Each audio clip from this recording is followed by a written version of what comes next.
Assalamualaikum warahmatullahi wabarakatuh. Eh, kita akan membahas mengenai metode kekakuan yang sudah kita bahas di beberapa minggu yang lalu. Bahwa metode kekakuan di sini itu diaplikasikan pada balok menerus ya. Jadi yang paling utama ya, kita mesti tahu dulu mengenai derajat ketidaktentuan kinematis ya. Ya, oke. Kemudian di sini juga ada lendutan ya. Jadi dua hal inilah yang mendasari daripada analisis kita menggunakan metode kekakuan. Yang pertama, apabila dia diberikan jepit-jepit ujung-ujungnya, maka tidak akan terjadi lendutan di situ, nol ya. Dan juga tidak ada derajat ketidaktentuan kinematisnya, nol juga sama ya, tidak ada. Untuk yang seperti ini, yang gambar B itu adalah sendi di ujung-ujung, maka di sini lendutan akan terjadi terhadap momen ya, karena memang tidak bisa peletakan sendi tidak bisa menahan momen, maka terjadi momen di sini dan di momen di ujung satunya lagi ya, sehingga derajat ketidaktentuan kinematis itu 2 ya, menjadi 2. Apabila yang seperti struktur nomor C ini ya, maka akan terjadi lendutan di jepit, tidak terjadi lendutan di sendi, terjadi lendutan akibat momen ya, vertikal dan horizontal tidak terjadi karena dia bisa ditahan oleh perletakan sendi.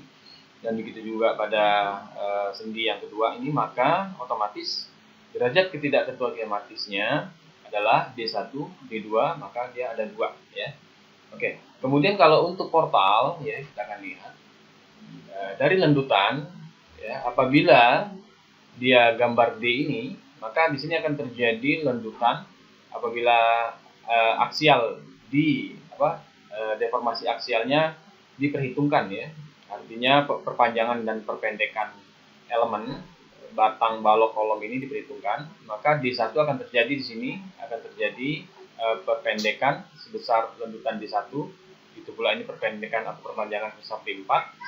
Setiap titiknya ada 2, D1, D4 untuk horizontal. Untuk vertikal ini bisa terjadi perpendekan atau perpanjangan kolom ini sebesar D2, dan itu juga lendutan perpendekan atau perpanjangan kolom sebesar D5 ya.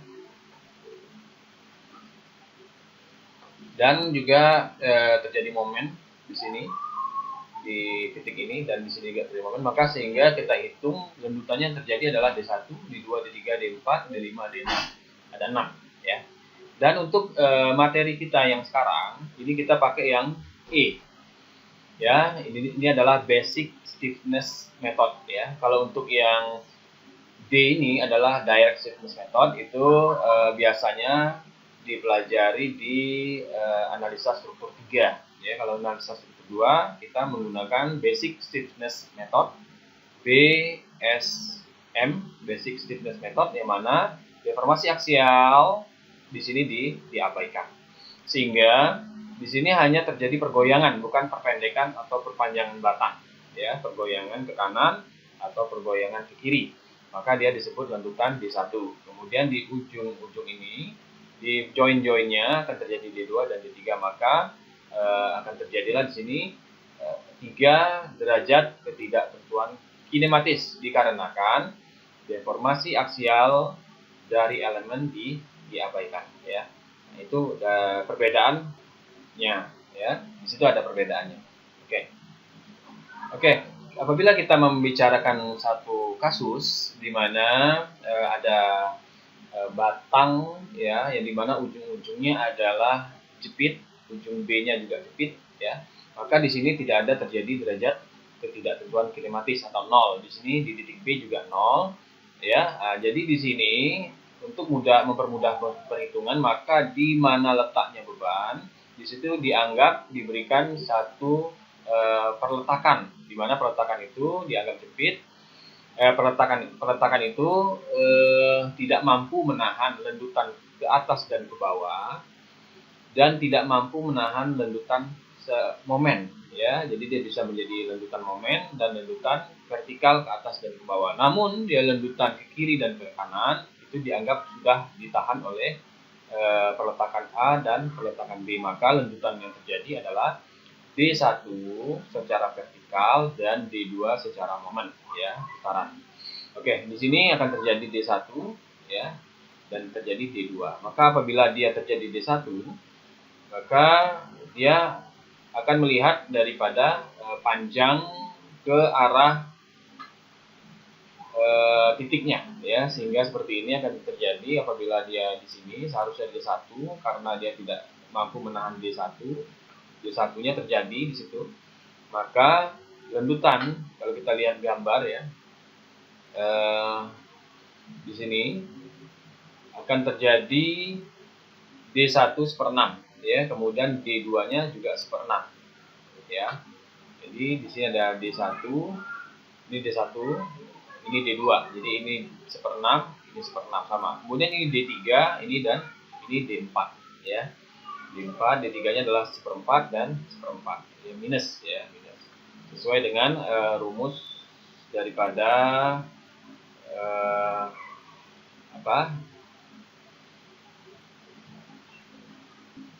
ya, jadi kenapa ini minus, kenapa yang ini plus, D1 dan D2 minus, dan D3 dan D4 minus, itu dikarenakan kalau kita lihat di sini, ya, batang ini lurus, ya, kemudian batang ini diberikan reaksi perletakan, ya, yang menahan daripada beban ini itu ke atas arahnya, ya, D1-nya ke atas, dibuat ke atas di arahnya, reaksi peletakannya, maka terjadilah batang yang ini, ya, itu seolah-olah dia berputar berlawanan jarum jam, ya, seolah-olah dia berputar berlawanan jarum jam. Sementara batang yang sebelah kanan ini, dia setelah diberikan D1, dia seolah-olah berputar searah jarum jam. Maka yang ini kita berikan minus, yang ini kita berikan plus, ya, sesuai dengan panjang batangnya.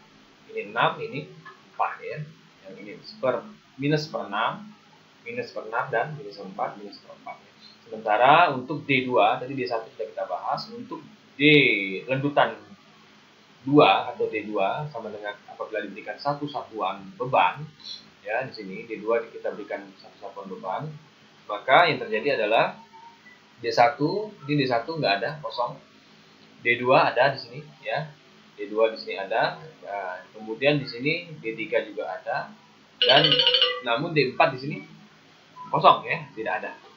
D4 kosong atau tidak ada, ya.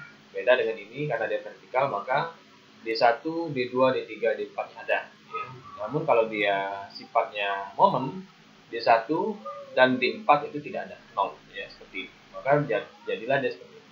Yang ada hanya D2 dan D3 sebesar satu satuan, ya. Nah, karena dia sifatnya momen, ya, sifatnya momen, maka dia tidak memperhitungkan panjang batang karena sifatnya dia momen. Sementara kalau dia sifatnya vertikal, dia memperhitungkan panjang batang, ya.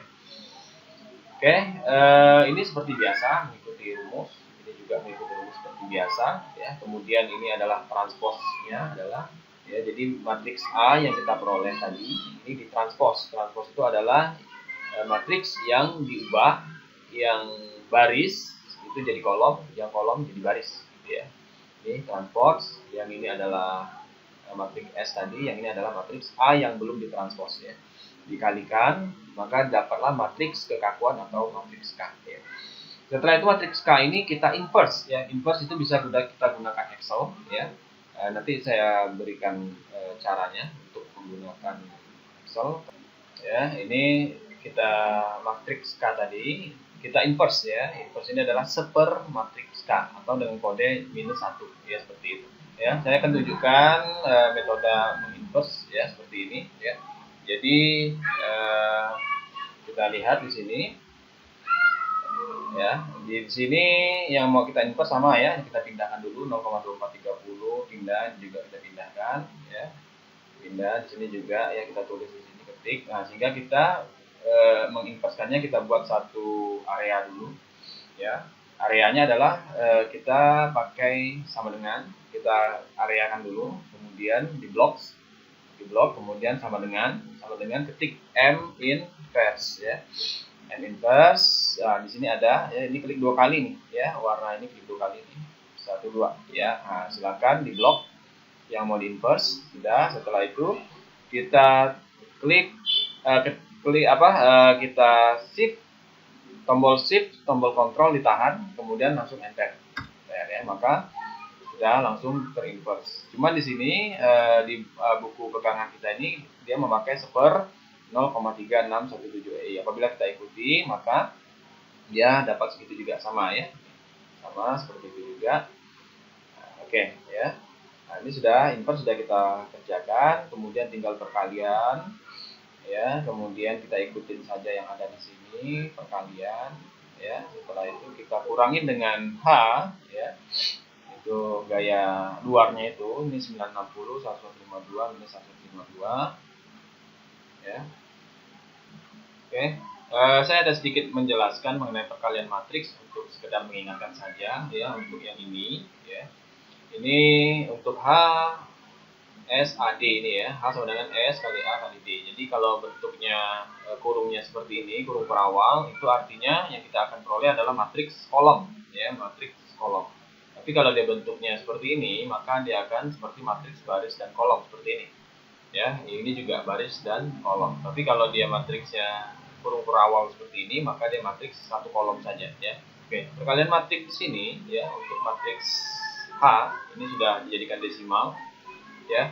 Ini perkaliannya adalah pertama kita kalikan dulu S dikali A ya. Jadi ordo 4 kali 4 dikali dengan ordo 4 kali 2 ya. Jadi di sini di belakangnya ini harus sama dengan di depan matriks yang akan kita kalikan. Jadi kalau sama ini bisa dicoret, maka matriks yang akan kita peroleh adalah matriks 4 dikali 2. Ini dia 4 dikali 2 ya.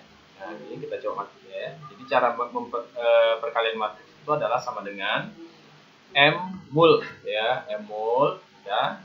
Di sini kita klik aja 2 kali ini ya. Ini fungsinya sudah didapat 2 kali, maka setelah itu kita blok yang 4 kali 4-nya, kemudian kita ketik titik koma ya, titik koma, tombol titik koma, kemudian kita blok lagi yang 4 kali 2 ya, maka yang akan diperoleh adalah matriks 4 dikali 2 ya, karena 4 ini hilang dan 4 yang di depan hilang.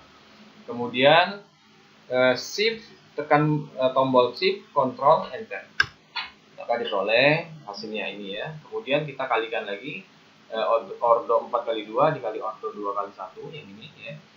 Maka yang 2 ini hilang, 2 di belakang hilang, dan 2 di depan hilang, maka 4 dikali 1 yang kita peroleh ya. Ini kita coba lakukan kan delete ya. Kita mulai, kita blok dulu areanya, kemudian sama dengan tombol sama dengan, kemudian mul ya, mul, klik 2 kali mul ini ya, kemudian kita blok 4 kali 2, kemudian tombol titik koma, blok lagi 2 ordo 2 kali 1, kemudian shift control enter ya, dapat peroleh hasilnya seperti ini. Oke ya, sekian penjelasan dari saya. Silakan. Assalamualaikum warahmatullahi wabarakatuh.